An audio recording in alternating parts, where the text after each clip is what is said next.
So now I'm on my last show. I'm living on this high. I got 3 great shows in the books, just one more to go. And I think I'm last on this show. So the first comic goes up. Ophira, she comes off stage. Very funny. She comes off stage. She's like, yeah, there's one group that like there's these 2 women in the back. They're probably going to be like a problem for sure. They were like talking a little bit. And I go, okay.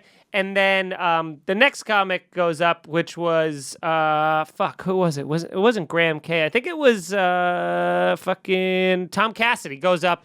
And this woman's heckling him, calling him a racist and like a bunch of other, called him problematic, I think. Just cool. A bunch of these things. And here's the other fun wrinkle of this. We're supposed to be doing 12-minute sets, so it's nice and quick. But the host, who I'll remain nameless, might have been drinking and might have been drunk. And so Ophira did almost 25 minutes. Cassidy did 20 minutes. And then the next comic, Carmen Lagala, she was like, can you just please make sure that I only do my set time? You know what I mean? And she's like, okay. And meanwhile, while she goes up there, the host is talking with, I think, Ophira maybe, and this crazy woman who's been heckling comes out to go to the bathroom, and she corners them and starts telling them that the reason that COVID has come to America was because Trump filled a 747 full of infected people from Wuhan and flew it to America last March and spread them out about the country. Oh, I like this. In an effort to. So who's like? She's like an alt-left conspiracy theorist. Yeah. Like she's there's a lot. She's a hardcore conspiracy theorist, but in the other way. And so she's just, complete. There was a whole line of thinking where Trump was the legitimate Antichrist. Like that was a whole line of stuff. I mean, every single president. Barack Obama was Barack Akhenaten, Akhenaten, who was like an old fucking Egyptian pharaoh that like was gonna come back and destroy the world, and he kind of looks like him. Fun. Yeah. Fun. And Beyonce was also some other lady. Like they fucking find these people and they match them to old hieroglyphics. Yeah, and they go, this kind of looks like a painting in a cave, right? So, now the show's running long. The show should have already been over. It's like, it's getting near almost 1 a.m. at this point. I'm going up, and I'm already here. You just see the comics coming off stage doing the fucking, they were all great except for these 2 fucking, and it's, of course, you wouldn't believe it, but they were, like, late 30s white woman, drunk. So that was that. And so I go on stage, and I'm like keeping it in my back pocket, knowing that these women are like this, but I'm trying to just have a good time. And I think I'd even maybe like I don't know. I was just kind of having fun. I was relaxing a little bit because again, I felt like this is house money. I already had 3 great shows. This is my week's already made. So I start doing the show. 8 minutes in. Just about nothing, And I think we get to around like the 10-minute mark, and I just introduced a topic. I introduced the idea of Trump's casino in Atlantic City that got blown up. And I just asked if anybody had seen it. And I clipped a piece of the audio because this is my first interaction with this woman. So if you could play the clip I just sent you most recently, Alex. Watch when they blew up Trump's casino in Atlantic City. They blew it up a couple weeks ago, whatever. He lives in Florida.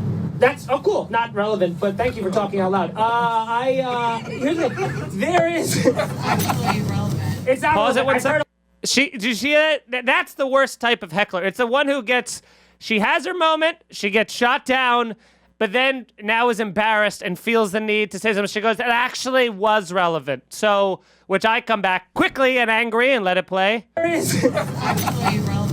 It's not relevant. I've heard a lot about you, and I've heard you're a nightmare so far. And I can tell you're a nightmare because literally everybody, when you talk, did this. Oh, Jesus fucking Christ, not again. Jesus fucking Christ, the whole fucking show. I just can't, friend, just tell her to get the fuck out. Like, I can tell it's been tough for everybody around you. But this is cool that you make it about you more. And then I gotta try and, pretend like I didn't just get into an argument. So then I have to try and segue because the crowd is great. The crowd they're so good. But every time she says something, they're like you could tell it wears on them that they are there. So now I go through a couple more minutes and she's kind of she's still chirping, but she's kind of talking to just her friend, and you can tell she's just hammered drunk, and she's making it, she's trying to say things, I'm just trying to plow through, and the crowds are so good. And then I bring up this thing, which I think I actually just set off the cuff in Atlantic City when we were there, about like people that have like, I was saying that I knew a kid that had peanut butter and mayonnaise sandwiches growing up, and then I was like, I think you have a fear. And then there were a couple people in the crowd. It was like one of the most diverse crowds, I'm not kidding, I've ever seen in my life. There were like black people, Spanish people, Indian people, white women being drunk and annoying. Like there was like every race and nationality and creed.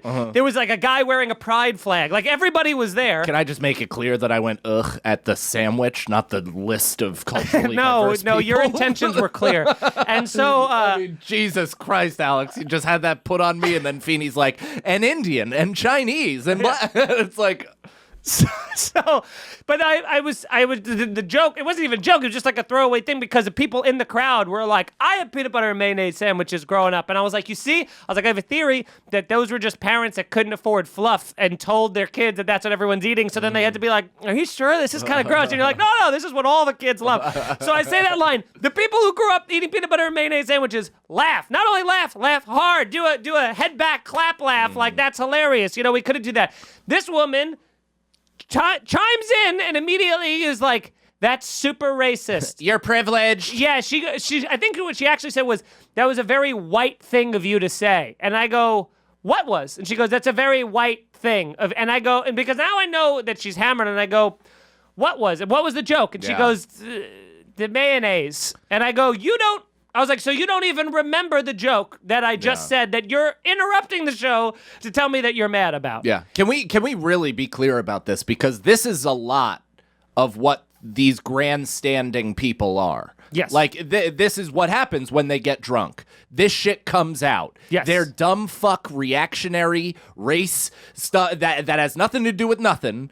And they're actually kind of showing themselves as the actual racicists. Yes, everything is separated. Everything is about that. It's so fucking weird. And they think that the races and nationalities in question, if they're even in question, can't defend themselves. Disgust. Yeah, they can't defend themselves enough to speak up. So the drunk white woman has to lift them up. I'm Michelle Pfeiffer. I got this. So she is. Yeah. So it is. So she's just talking a lot, and then she goes, that's super offensive. You're being super white, super racist. So then I say and I go, was that racist? Are you offended by that? And every single one of them is like, nope, we don't like her. That's what they said. So then that kind of devolves on, and then it turned, which by the way, all of this stuff now, the real blow up is happening about 17 minutes into my set. So none of this would have happened had I only done my allotted 12, but here we are.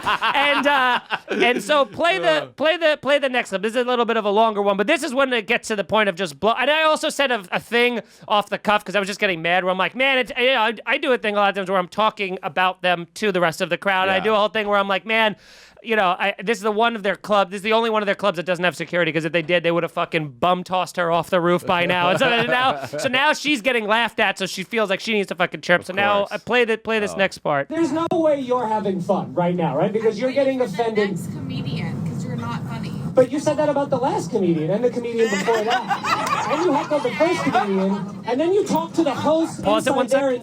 So this is what I'm doing at this point, because she's not gonna listen and stop talking for anything. Right. So now what I'm going to do is just raise your volume. Raise my volume. I have the microphone. As you can hear, the audience fully on my side. Yeah. Literally no one loves her. So now I'm just going to talk over her as loud and fast as possible and say as many things as I can in a quick amount of time. Keep going. And then you talked to the host inside there and said that Trump brought a plane of people from Wuhan over here to start the virus. That's a statement you said out loud, which is what a crazy person says. But here's the other thing. You've never had fun this whole show, but you still don't leave. But you're ruining it for these people who are paying for the show, who were having a good time. And you're getting offended.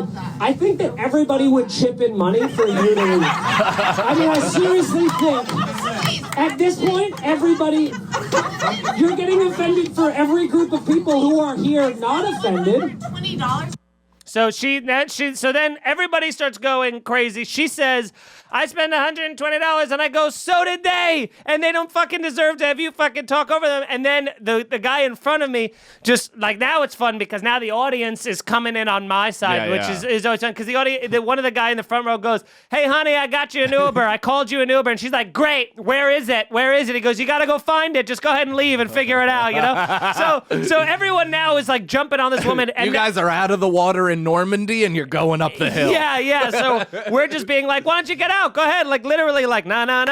Like, we're all just excited for her to leave. And she's not leaving, and she's just kind of, like, being like this. And we were like, literally no one's on your side. So I don't know what you're doing here. What are her friends doing? She has one friend who is equally as drunk, but not, you could tell, is towing the line of mortified and embarrassed, but a diehard friend. Sure. So she's trying to be like, yeah, come on, but also being like, that's my friend, you know, so she's not really, she's not the problem. It's just this one woman, you know? So now I get the light during all of this, so now I gotta hey, Feeney, now that you've got him. Yeah. So now I'm like, I gotta fucking side shuffle off stage like the fucking WB frog, and I leave there, and I already know what's gonna happen. I know what's gonna happen. It's a small venue. There's no way to not see them on the way out. I do not want to have the conversation with this woman. There's no way I want to speak to this woman ever again. So I come off stage like a fire is on the penthouse. I go, hey, boys, just to let you guys know, there's about to be a shitstorm that's going to follow me. Have a good night. And then I get in the elevator, and I leave, right? Now, here's where the fun starts. Because right after I left, these two women, wouldn't you know, wouldn't leave. Not only would they not leave during the show, they weren't having fun, they wouldn't leave at the end of the show. They stayed on the roof in their seats until two of the managers, there was Joe and Ben. And Joe is a skinny, clean-cut, white guy, shorter than me. I mean, if you were blackout drunk, I guess you could kind of say looks in the vein of me. You're both white and thin. Yeah, that's about what we have in common. So we are, him and Ben go upstairs to start breaking down the chairs and then take down the lights and everything. And this woman sees Joe, stands up, runs at him, and begins to scream him, thinking that he is me. And is like, you fucking embarrassed me. You fucking use your whole set. I'm mortified. How dare you? How dare you? Screaming at Joe. Joe can't even get a fucking word in edgewise because he's too busy getting screamed at the top of his lungs. So he's trying to be like, miss, I'm not. And he's like, and another thing. Like, she just keeps yelling at this guy. Oh, my God. Poor Joe is taking the brunt of the heat because I'm getting texts from them being like, dude, what the fuck happened? Joe's getting to the fucking riot ad read to him and stuff, you know? So I'm like, I'm laughing so hard. So she's screaming at him. Then they get her down the stairs, and now they're at like the kind of the lobby where all the comics hang out and stuff like that. And there's a couple comics still hanging, some of which have been drinking a lot, and some have shown up who are already drunk, so they're kind of hammered and stuff. They start talking to these two women. The woman in like a snap of sobriety just kind of goes. She just goes like this. She goes, man, you know, I'm sorry I blew up on you. I'm sorry I said all that stuff during the show. I just, you know, I had such a stressful week, and sometimes I just need to be a bitch. And it was like a thing. She just said that and then went back to being drunk, and you're like, wait a minute. Was that you rationalizing, ruining a show for everybody that you had a stressful week, so you need to go out of your way to be an asshole to people? Which makes me so angry. So then, this isn't even the end. So then... You've ruined the rest of my day. I hope you know that. I'm going into the world with my fist clenched, and I'm going to find a white lady to beat to death. She literally apologized, and Ben is texting me being like, this lady is a fucking lunatic, dude. She's a lunatic, and now she's talking to us about conspiracy theories again and stuff like that. So now, this all would have been over, because they were finally about to leave. They got him to the elevator, except one of the comics, who again, a different one who shall remain nameless, decides to start chatting up the girl, the friend of the girl, and starts making out with her. They start making out, and now the other chick's there being like drunk and being like a problem still, and still like yelling about the show, and they can't get her the fuck out, and they eventually convinced her to go get food for like them and stuff like that, and they put her in the elevator, and then once the elevator came, they locked it so it wouldn't come back up. That's when you want to make your Irish goodbye.